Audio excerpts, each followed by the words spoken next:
అందరికీ నమస్కారం అండి. ఆంధ్రప్రదేశ్లో చాలా గ్రాండ్గా ఆగస్టు 15వ తారీఖు నుంచి అంటే నిన్న స్త్రీశక్తి పథకం కింద ఒక అద్భుతమైన కార్యక్రమం ప్రారంభించారండి.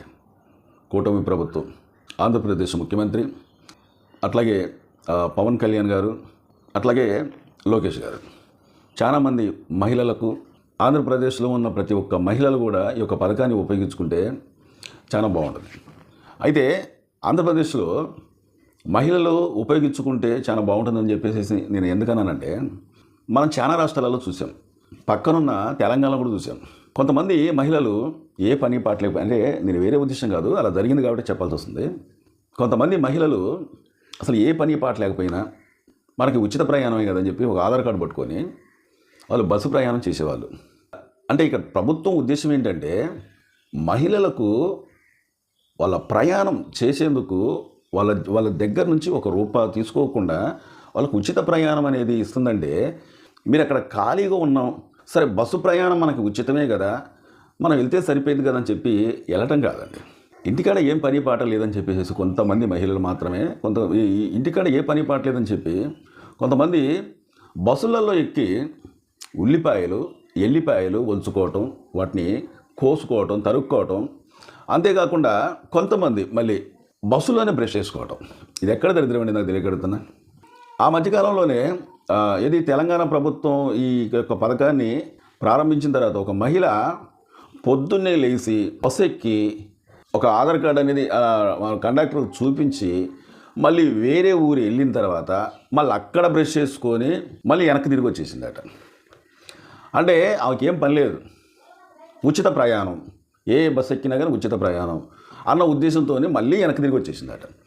అంటే అక్కడ అడిగే వాళ్ళు ఎవరు లేరు. ఈ యొక్క పథకాన్ని ఈ విధంగా ఉపయోగించుకోకుండా, అంతేకాకుండా కొంతమంది మహిళలు ఆ రద్దీ ఎక్కువైపోవటం వల్ల, బస్సులో ఎక్కేటప్పుడు రద్దీ ఎక్కువైపోవటం వల్ల కొంతమంది మహిళలు తిట్టుకోవటం, కొట్టుకోవటం, చాలా రభస చేయటం, ఇలా కూడా మనం చాలా వీడియోలలో చూసాం ఇంతకుముందు. ఏదో ఊర్లో కండక్టర్ని కూడా దింపేశారట. కండక్టర్ని దింపేసి, అంటే కండక్టర్ కూడా ఎక్కేంత ఆ ప్లేస్ లేకుండా పోయింది ఆ బస్సులల్లో.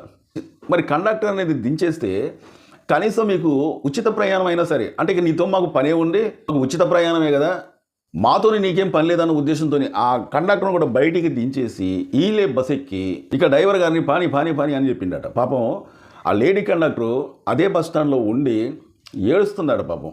ఎందుకంటే ఈమె దించేసిన తర్వాత ఈమె పై అధికారులు ఏమైనా అంటారేమని చెప్పి ఒక భయం మీద చివరకు ఒక 10-15 కిలోమీటర్లు వెళ్ళేదాకా కూడా ఈ బస్సు ఆగనిగలేదట. అప్పుడు అక్కడ ఉన్న అధికారులు మళ్ళీ ఆ డ్రైవర్కి ఫోన్ చేసిన తర్వాత, ఆ డ్రైవర్ అక్కడ ఆఫ్ చేసిన తర్వాత మళ్ళీ ఈమె వెళ్ళి ఆ బస్ ఎక్కి అందరికి టికెట్లు కొట్టి, 0 టికెట్లు కొట్టి మళ్ళీ ప్రయాణం చేసిందట. ఇసంటే కొన్ని సంఘటనలు జరిగినాయి కాబట్టి, అంటే ఈ యొక్క పథకాన్ని ఉపయోగించుకుంటే ప్రమాణం, అంటే మంచిగా ఉపయోగించుకుంటే. కానీ అనవసరమైన దానికి కూడా ఈ యొక్క ఉచిత ప్రయాణం అనేది ఉపయోగించుకుంటే చాలా ఇబ్బందులు, ప్రభుత్వాలకి చాలా చెడ్డ పేరు వచ్చే అవకాశాలు ఉంటాయి. అంతేకాకుండా ముఖ్యంగా ఆటో డ్రైవర్లకు చాలా నష్టపోయే అవకాశాలు ఉన్నాయన్నమాట. సరే, మహిళల కోసం చాలా మంచి మనస్సుతోనే వాళ్ళకి ఉచిత ప్రయాణం అనేది ఇవ్వటం అనేది చాలా మంచి పని. కానీ కొంతమంది ఆటో వాళ్ళు ఇబ్బంది పడే అవకాశాలు ఉన్నాయి కాబట్టి చాలామంది ఆటో వాళ్ళు మొరబెట్టుకుంటున్నారు ప్రభుత్వాలకి. ఈ యొక్క పథకం వల్ల మేము ఉపాధి కోల్పోతున్నాం, మాకు నష్టం వస్తుంది, రోజు మొత్తం మీద చూసుకుంటే ఒక 300-400 రూపాయలు తప్ప మాకు ఎక్కువ ఎంత కష్టపడ్డా సరే మాకు ఆదాయం అనేది మొత్తం మేము కోల్పోతున్నాం, మా ఇంట్లో గడుపుకోవడానికి ఇబ్బంది అవుతుంది, మేము నష్టాలలో ఉన్నాం, ఇలాంటి పథకాలను ఆలోచించండి, మాకు కూడా ఏదైనా ఉపాధి కల్పించండి అని కొన్ని రాష్ట్రాలలో వాళ్ళు డిమాండ్ చేస్తామంటే మనం చూసాం. కానీ మరి ప్రభుత్వం వీళ్ళ కోసం ఎటువంటి ఉపాధి కల్పిస్తుంది, ఏం న్యాయం చేస్తుంది అనేది మనం ఎదురు చూడాలి.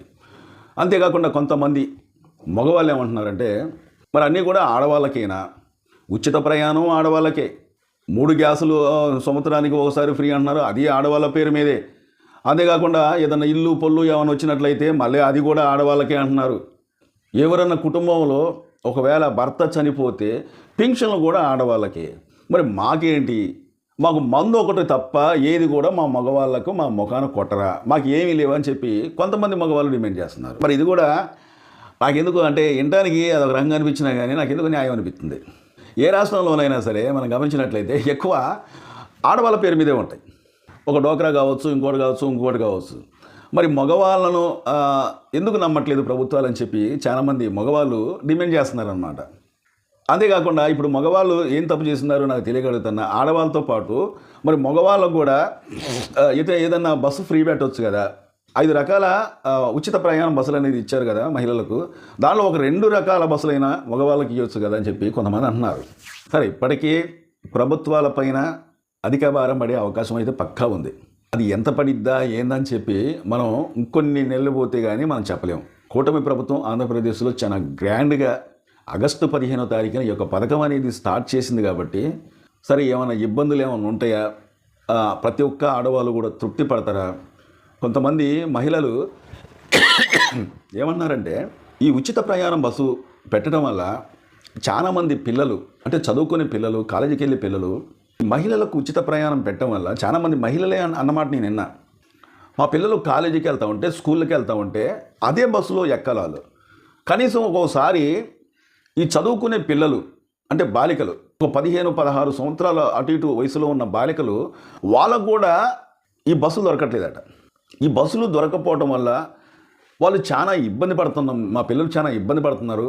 చాలామంది మహిళలు ఎక్కడం వల్ల మా పిల్లలు ఎక్కడానికి కూడా వీళ్ళకి ప్లేస్ దొరకట్లేదని చెప్పి చాలామంది మహిళలు ఆ మధ్యలో అంటూ ఉంటే నేను విన్నా.